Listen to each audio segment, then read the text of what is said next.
high voice, medium voice, low voice. But among the high voices, our voices are very different.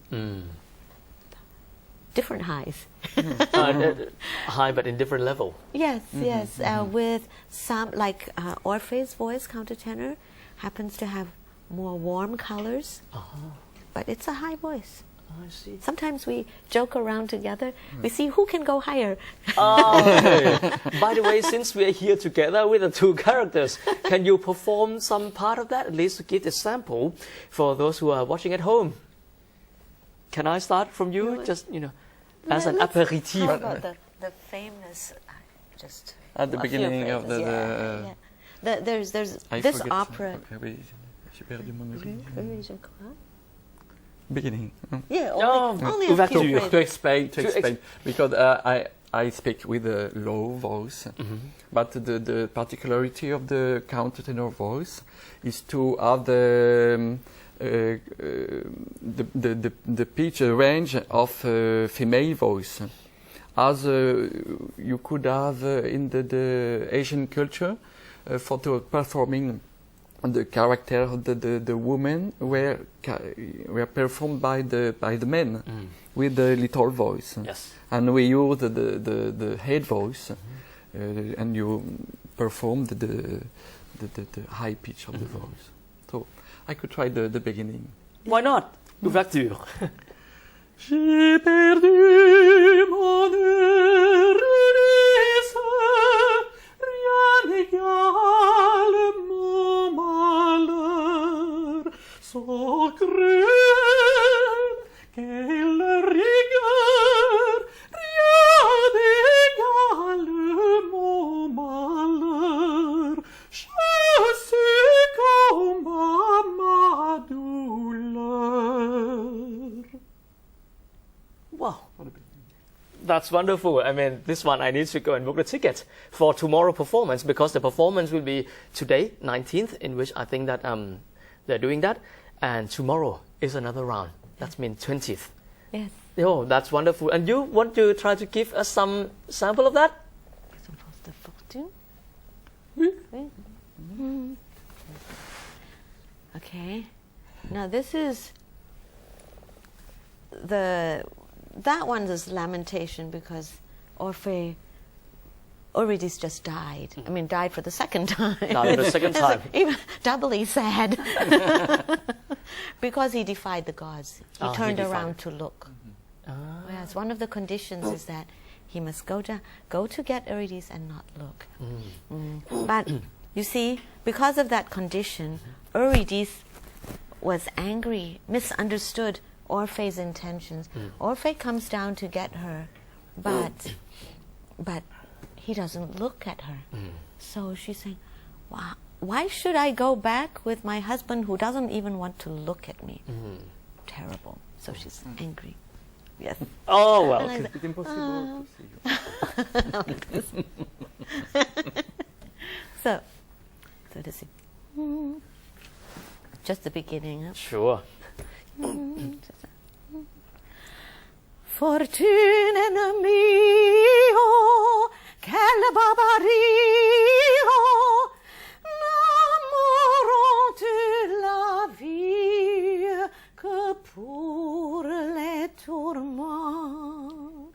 Wow, I have an honor. That's a wonderful one. So I need to book the ticket for sure. Well, concerning this, I heard that actually, even though the story is about the Greek in the past, but I heard that you tried not to make it too Europeans, but integrate the elements of cultures in Asia into that. Why do you think that you should mix a purely Greek mythology with ingredient of Asian culture? Well, I think this idea, actually, we have to thank Zazie Hayoun, our stage director.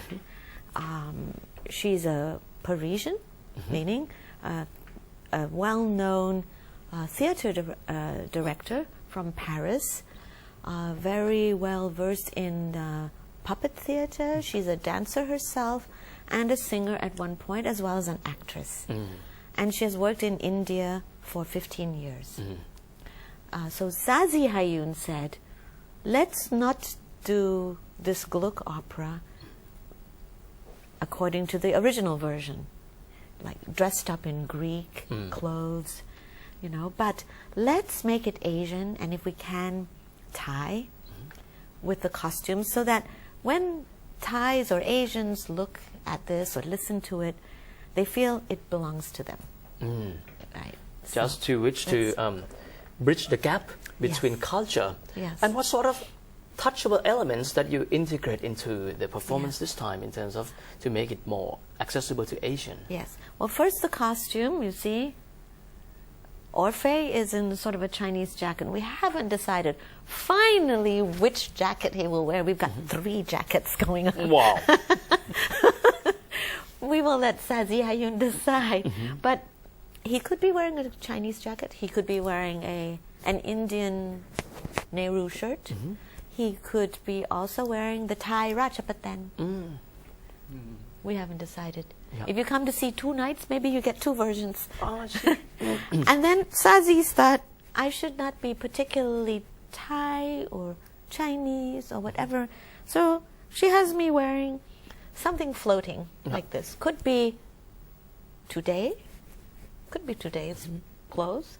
Could be European, could be Asian, could be Indian. See?